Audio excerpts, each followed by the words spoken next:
Ito yung LED wristband na freebie sa concert, SB19 Simula at Wakas concert. Ang sabi nila, kapag kinalik daw ito ng 16 times, magbabago-bago daw yung color. So, let's see. Tinanggal ko na yung plastic kanina.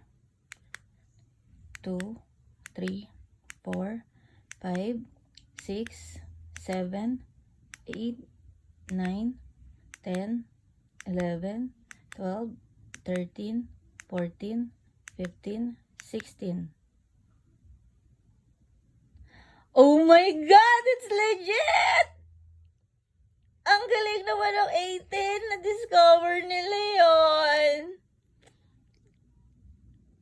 I'm so happy. Kailan siya mag-i-stop? Pag nilagay na siguro yung plastic ulit. Wala na akong ginagawa. Oh. Ang galing ng 18.